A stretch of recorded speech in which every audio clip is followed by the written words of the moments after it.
Mesdames, Messieurs, bonsoir et merci de prendre ce rendez-vous de l'actualité sur Eden Télévision. Sortie médiatique ce jeudi du bureau exécutif des jeunes turcs de la République, l'analyse de la gouvernance de Patrice Talon était au cœur des échanges. La FNEB, Fédération nationale des étudiants du Bénin, vient de suspendre sa motion de grève illimitée à l'université d'Abomey-Calavi. Cette organisation estudiantine consent ici à interrompre le bras de fer qui l'opposait aux autorités rectorales de l'université d'Abomey-Calavi. Et puis, c'est l'un des 5 piliers de l'islam. Le pèlerinage à la Mecque regroupe ce mercredi en Arabie Saoudite des milliers de fidèles musulmans. Ils vont y vivre plusieurs rites dans la lapidation des stèles représentant Satan.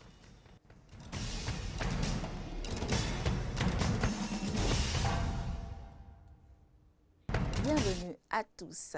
Le bureau exécutif des jeunes turcs de la République avec à sa tête Lucien Médico a donné un point de presse ce jeudi 8 septembre 2016. C'était au siège de l'organisation à Voudier.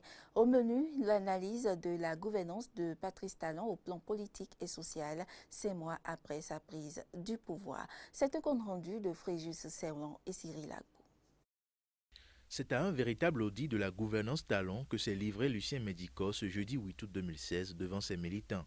Pour le président des jeunes turcs, après 5 mois de gestion de l'exécutif par Patrice Talon et son gouvernement, le Bénin va très mal sur le plan politique. Et pour cause, Yahi, toujours Yahi. Pourquoi tant d'acharnement? Pourquoi tant de haine? Pourquoi tant d'harcèlement moral? Susceptible de suicide à l'endroit de celui qui a tout donné à son peuple. Oui, Boni Yahi a tout donné. La paix, il l'a donnée. Boni Yahi nous a recommandé de ne rien faire pour empêcher les nouvelles autorités. Au plan social, ça sent mauvais, d'ici Lucien Médico avant d'indiquer quelques priorités au président Talon. La préservation de nos microcrédits aux plus pauvres, de la césarienne, des emplois jeunes. Ce sont des valeurs, Monsieur le Président, que nous a léguées gracieusement le docteur Boni Yahi, que vous devez préserver à tout prix. Patrice Talon doit un état social à ce peuple, a-t-il ajouté, avant de clamer que le système économique se porte très mal, ce qui empêcherait les Béninois de disposer de moins de 3 repas par jour. Lucien Médico a ensuite lancé un appel à Patrice Talon, qu'il appelle son oncle. Cher oncle Talon et respecté président de la République, sachez bien que les voies de Dieu sont insondables et que nulle part, dans vos allers-retours, dans vos tenues, dans vos chaussures, dans vos maisons, dans vos bureaux et même dans vos routes, vous n'avez aucune vengeance envers qui que ce soit. Occupez-vous du ventre de votre peuple qui vous a vu partir un matin et revenir un soir pour devenir son président.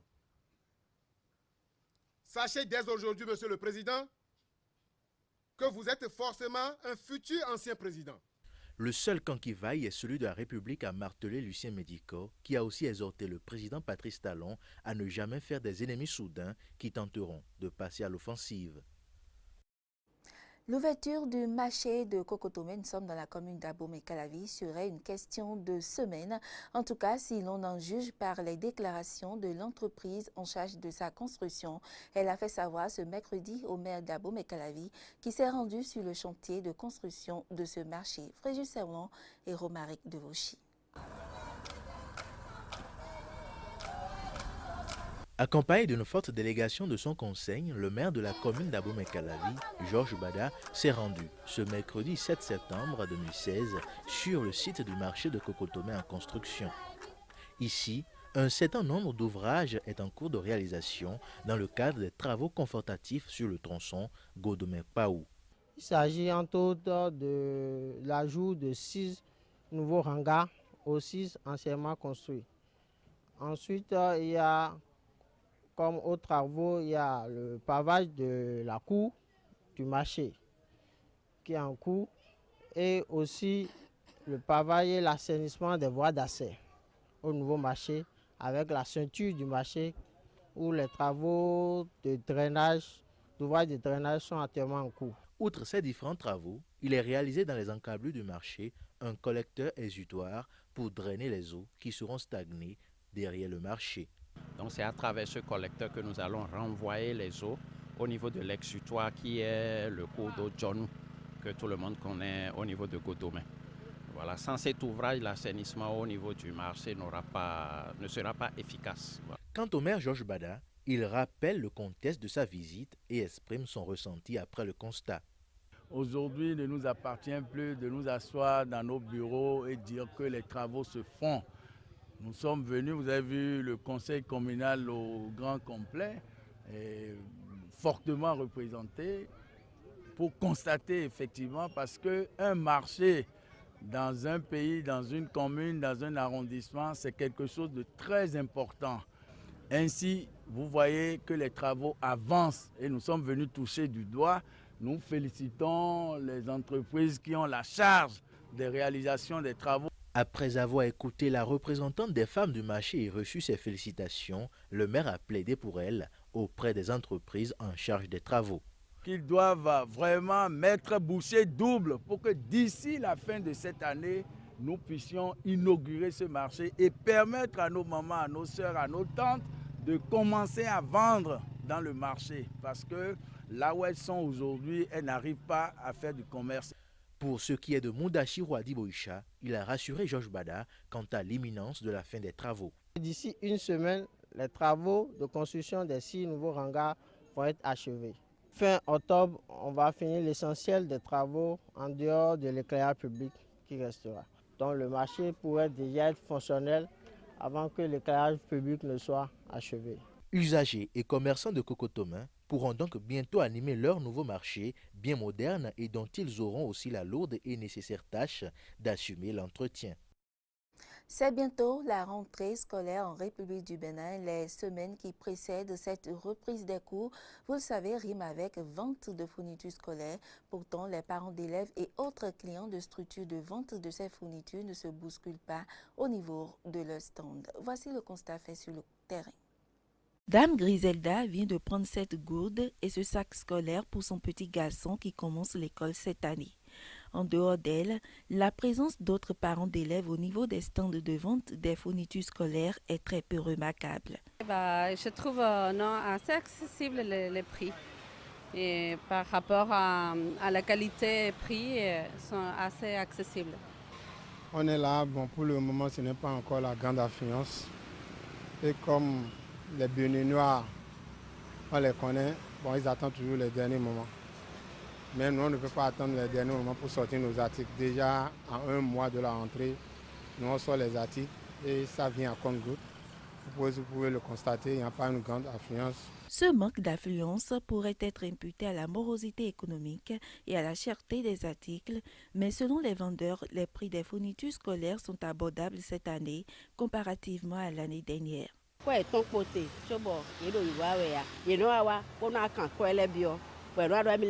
sont abordables, mais ils viennent demander les prix des articles et se retournent. Certains reviennent, d'autres par contre non. Non, apparemment les articles ne sont pas chers. Mais les Béninois le trouvent cher compte tenu du pouvoir d'achat qui a pris un coup ces derniers moments. Sinon, à vrai dire, c'est vrai qu'au niveau de la douane, les choses la douane, le dédouanement de certains articles a pris un peu de prix et automatiquement ça se répercute sur les articles que nous prenons. Mais quand on voit l'année dernière à cette année, il n'y a pas une grande différence. Ce calme constaté sur le marché des fournitures scolaires pourrait également s'expliquer par le fait que certains parents attendent les derniers jours pour se manifester. Mais bien souvent, moi j'attends les derniers moments pour acheter les fournitures. Je ne sais pas pourquoi, mais certainement beaucoup le font aussi, puisque c'est seulement au dernier moment qu'il y a d'affluence dans les stands comme celui-ci. Donc voilà, je fais partie de ceux-là qui traînent pour acheter les fournitures. D'autres peut-être pensent que les derniers moments, nous, vendeurs, on n'a plus le choix, on est obligé de laisser les choses parce que c'est des choses qui reviennent par moment sur le marché. Après la rentrée maintenant, vous les rangez, ça fait encore à l'année prochaine. Donc d'autres pensent que bon, s'ils attendent les derniers moments, on n'a pas le choix, on s'est obligé de lâcher pour ne pas retourner ça dans les magasins. Par contre, c'est un choix que d'autres font, ils attendent les derniers moments pour faire leurs achats. Les stands de vente des fournitures scolaires sont pour l'heure désertes et n'attendent que les parents d'élèves à quelques jours de la rentrée scolaire. Éducation toujours, la FNEB, Fédération nationale des étudiants du Bénin, suspend sa motion de grève illimitée à l'université d'Abomey-Calavi. Elle appelle désormais de tous ses voeux la clémence du chef de l'État et des autorités rectorales de l'UAC afin qu'elles rapportent leur décision d'annulation de l'année académique 2015-2016 à la flash. Je vous propose d'écouter le président de la FNEB. La FNEB suspend la motion de grève illimitée mais tient toujours à ses revendications. Elle estime qu'il ne s'agit pas d'un bras de fer entre enseignants et étudiants. En appel à la clémence et à l'indulgence du chef de l'État, chef du gouvernement et des autorités en charge de l'enseignement supérieur afin que l'année soit sauvée et que la note de sanction des 21 responsables étudiants soit rapportée, car c'est l'avenir de toute une génération qui est en jeu. Pour rappel, la FNEB déplore certains actes combien ignobles qui sont malheureusement survenus qu'après que nous ayons entamé les négociations avec les institutions de l'État pour une médiation, et dont nous ne connaissons pas les commanditaires ou auteurs, car nous, responsables étudiants, n'avons jamais donné un tel mot d'ordre. Nous profitons de l'aubaine pour condamner cette pratique qui, de mémoire d'homme, n'a jamais constitué une forme ou stratégie de lutte des responsables étudiants, car nos infrastructures ne sont profitables qu'à nous-mêmes. Enfin, la FNEB remercie toute personne qui, de façon visible ou invisible, joue à la médiation pour une favorable sortie de crise qui secoue l'université d'Abomey-Calavi depuis des années. Les autres organisations ont estimé qu'ils n'ont rien fait pour écrire un recours gracieux. Et c'est ce que nous avions fait. Et pour eux, nous demandons grâce, donc nous demandons pardon. Et puis la police nationale en croisade contre la criminalité, elle a à nouveau procédé aux arrestations de malfrats et hors-la-loi ont été présentés ce 7 septembre à la presse. Moria Agua et Denis Marouya pour les détails. Une opération menée conjointement par les éléments du commissariat de l'arrondissement de Vaudiès et la brigade de recherche et investigation BRI a permis de mettre la main sur ces 3 malfrats présentés ce mercredi à la presse. Hugues Hervé Cédé, commissaire du commissariat de l'arrondissement de Vaudiès, parle ici du premier réseau démantelé le 31 août dernier. Une bande dehors la loi allait s'en prendre à un riche opérateur économique vers Vaudiès. Nous étions sur les lieux ce jour-là, le mercredi, passé le mercredi 31 août, quand les 2 individus que vous voyez, l'un en jaune et l'autre en boba bleu, ont pénétré la maison de la victime armée. Nous avons découvert sur celui qui est en boba bleu une arme chargée de munitions, un couteau, des fils de fer, du scotch et ce ceinturon pour militaires. Nous avons découvert chez celui qui est en tenue jaune aussi un couteau, du fil de fer et comment on appelle, du scotch. Quant à celui-ci, il refuse de coopérer. Qui cherchait de clients pour vendre 2 armes. L'arme que vous voyez ici, le revolver de marque américaine de 5 munitions et une AKM. Nous avons été informés par la hiérarchie et un bon dispositif sécuritaire a été mis sur pied. Et avec la collaboration du commissaire central de la ville de Calavi et de ses éléments, nous avons pu mettre la main sur lui.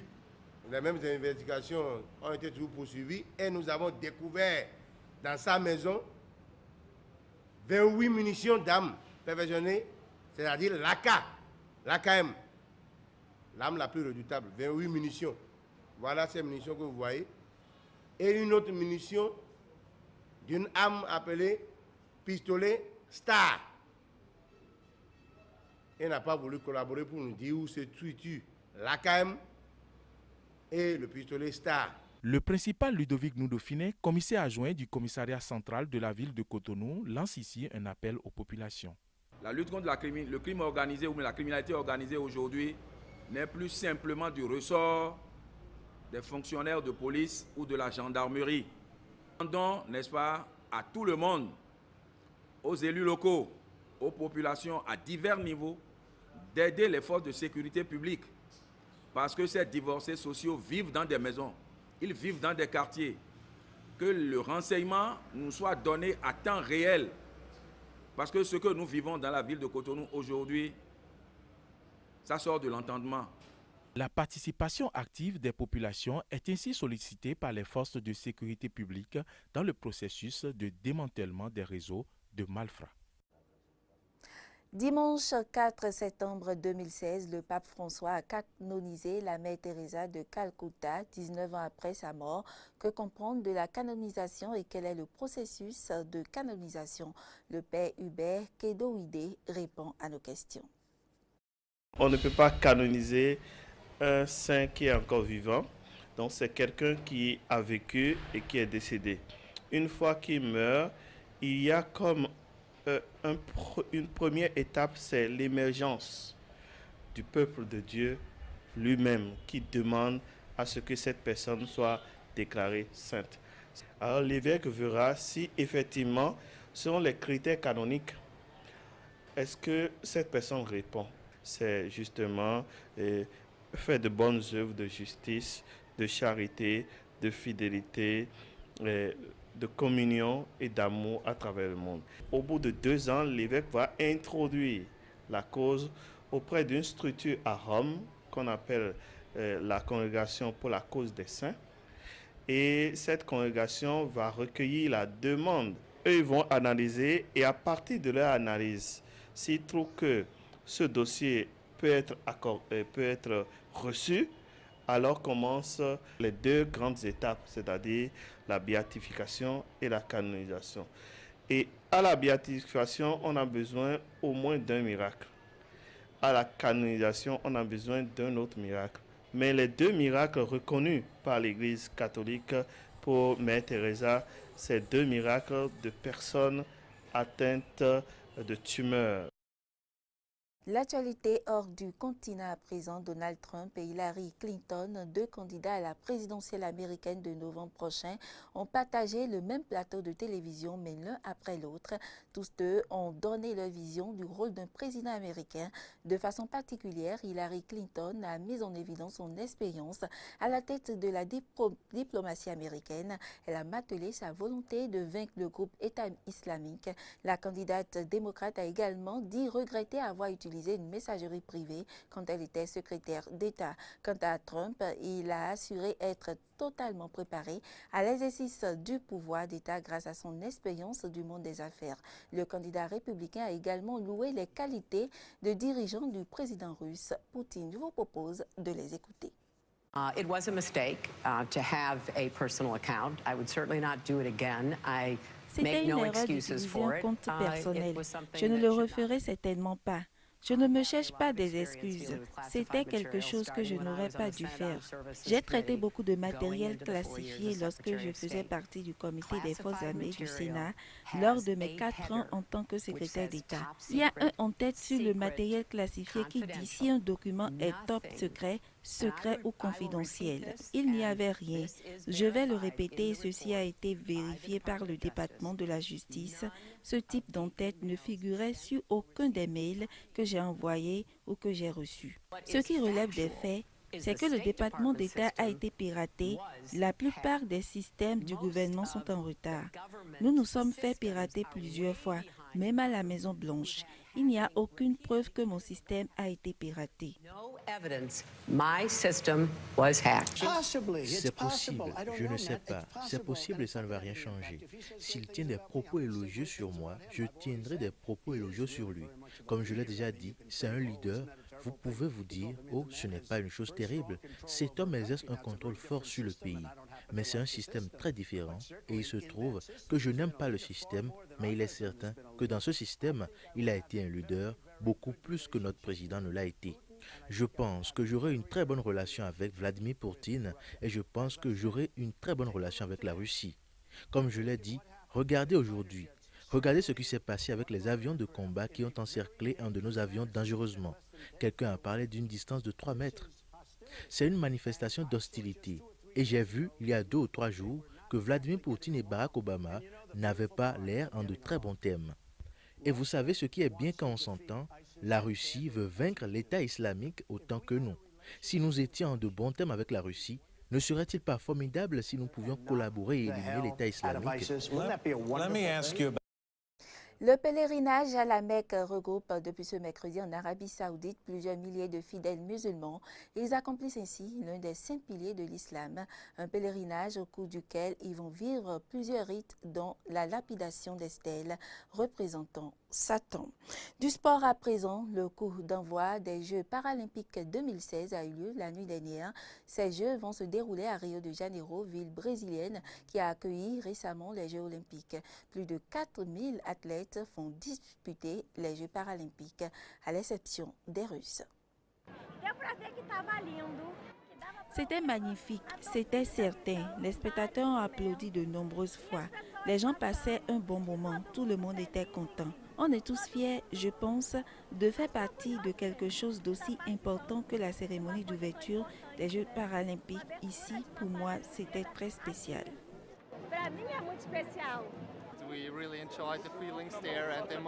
On a beaucoup aimé les émotions sur scène et dans le public tout entier. On est très reconnaissant d'être ici pour ce spectacle incroyable. Fantastique, absolument magnifique. Le Brésil a fait un très bon boulot. La poupée géante imitant Gisèle Bündchen sur le podium, je pense que c'était le moment le plus drôle. Le drapeau paralympique porté par ces garçons, c'était plein d'émotions. Je pense que c'était le moment le plus touchant selon moi. Et puis, être femme chrétienne et sportive au Pakistan n'est pas chose aisée. C'est pourtant le défi auquel font face 2 sportives pakistanaises. Reportage. 2 jeunes femmes face à un défi musclé, dépasser les limites imposées à leur communauté. Twinkle Sohail est devenue la première pakistanaise à représenter son pays au championnat d'Asie de powerlifting l'année dernière et la première à décrocher l'or. Le lendemain, sa compatriote Sonia Asmat a elle aussi remporté sa catégorie.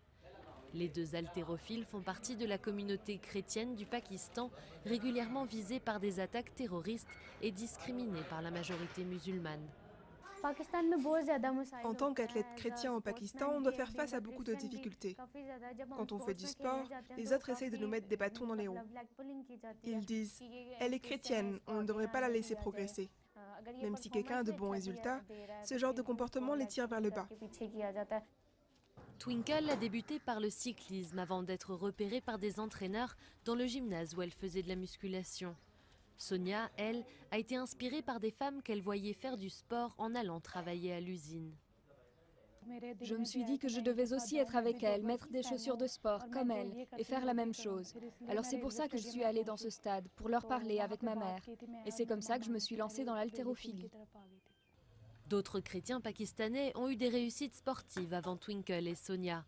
Mais dans une société patriarcale, ce n'est pas rien de voir 2 jeunes femmes comme elles enchaîner les victoires.